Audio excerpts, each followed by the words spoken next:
And Australia's Energy Minister, Josh Frydenberg, joined me a short time ago from Melbourne. Minister, thanks for coming in. Nice to be with you, Leigh.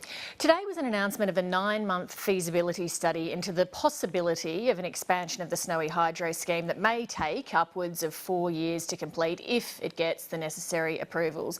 This is about as concrete as a wisp of smoke, isn't it? I know this is a very significant announcement by the Prime Minister, and it has the potential to provide a huge increase in renewable energy for the states of New South Wales, Victoria, indeed for South Australia. It's a nation-building scheme, potentially adding 2,000 megawatts to the 4,000 megawatts we already get from the Snowy Hydro scheme. It would involve around $2 billion worth of expenditure. It would take a few years to build, but it would employ hundreds of people and really add to what is an iconic structure for Australia. And you've not addressed my points that there are many hurdles to be overcome before any of that was even close to a reality. Well, Snowy Hydro itself has been working on this for some time, and we do know that the pumped hydro facilities and technology is proven. Indeed, 97% of the world's storage in renewables around the world comes from pumped hydro. Now, we only have 3 of these facilities here in Australia. We have one at Wivenhoe Dam, we have one in Shoalhaven, south of Sydney, and we have one in the Snowy Hydro itself at Tumut. But this will really add to our capacity to store power and to create renewable power. The Snowy Hydro power scheme's jointly owned by the federal, New South Wales and Victorian governments. When did the states find out about this plan of yours? Well, yesterday the Prime Minister rang the Premier of New South Wales and I rang the Treasurer of Victoria. Both indicated that this was a positive announcement, and of course it's at the feasibility stage, but it's hoped that that can be completed before the end of the year and that this project can go ahead. And certainly the Prime Minister is very committed to it. And for such a project that you've described as significant, $2 billion and all the rest of it, you consulted them yesterday for something being announced today? Well, the Prime Minister had a very positive conversation. I had a very positive conversation, and this work had been undertaken by Snowy Hydro itself and how much for will some time. How much will the state governments be required to contribute financially? Well, look, all that's to be worked out once the final costing processes are carried through. But as the Prime Minister indicated today, he is very intent to ensure that the Commonwealth makes a significant contribution, and if the states don't want to make that contribution, then we may be prepared to step in there. The other point and pay for the whole lot. Well, let's just wait and see. Well, now that you've said that, why would the states pay for anything? Well, it would dilute their shareholding, Leigh. That would be the key point. And why would you make such a pledge when you just said yourself that the final costing process is unknown? You've just committed to an unknown dollar figure there. Leigh, good try. Look, this is an extremely important project. It is one that we need to go through this preliminary stage with the feasibility study, but the Prime Minister's made it very clear that he is committed to it, that the Snowy Hydro Corporation itself, Leigh, is very profitable, and it could also put its own funds in.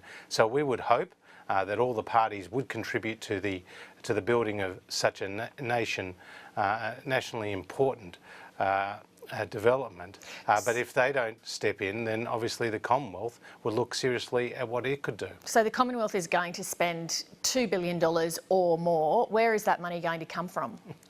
Leigh, we are right now celebrating the fact that a feasibility study will be underway. And where's the money going to come from? Well, obviously, the projects like this make money because you are producing electricity that is needed. And they have start-up costs, and where are they going to come from? But Leigh, the critical point here is that Australia needs this baseload generation. We're seeing the closure of Hazelwood, which is some 1,600 megawatts. This project has the potential to add some 2,000 megawatts of power to the grid. Importantly, as baseload power, it produces what are called the frequency control and ancillary services that are needed to stabilise the system. The challenges we've seen in South Australia and elsewhere as a result of the high penetration of more wind and solar need to be balanced out, and obviously you can do that with thermal generation like coal and gas, but you can also do it with hydropower. So that is a very important aspect of this proposal. The time frame frame for the completion of this job, which we don't know yet, as we've established how much it will cost, what the states will pay and all the rest of it. The best case scenario is around 5 years, a year for the feasibility study and then at least 4 years of work. Best case scenario. Yet Australia has an immediate energy crisis. How is that announcement today helping this? Well, yesterday, the Prime Minister had a very successful meeting with the LNG exporters, and he achieved from them a commitment that they would meet any shortfalls in the domestic market for gas, which is used to generate electricity. Now, we had been told by the Australian Energy Market Operator at the end of last week that there would be shortfalls from as early as 2018-19. So that's an immediate improvement to the stability of our system. And does that, sorry to interrupt, but does that mean that deal that you've just cited, that this coming summer we won't see blackouts?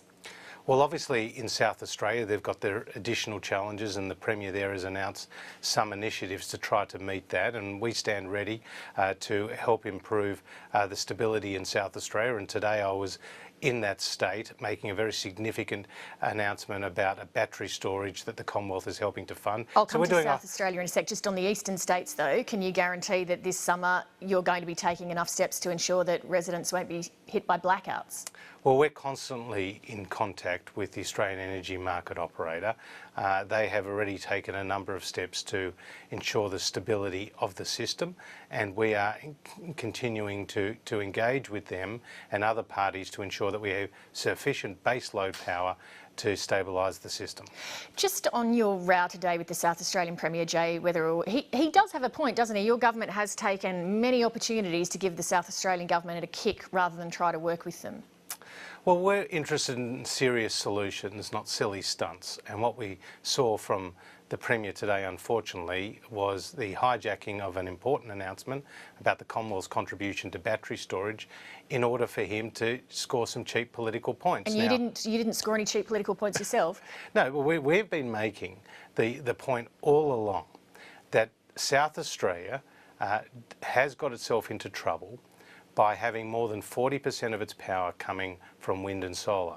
And they have done that without the necessary planning. Do you regret that episode today?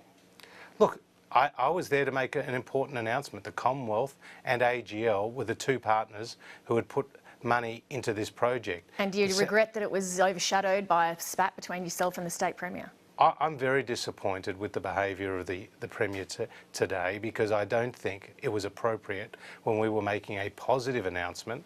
And you don't take any share. You don't share any of the blame of it yourself? Well, I certainly was talking very positively about the opportunities for cooperation between the Commonwealth and the state, and my good working relationship with the Energy Minister in South Australia. But Jay Weatherill came with other motives, and you can see how they played out.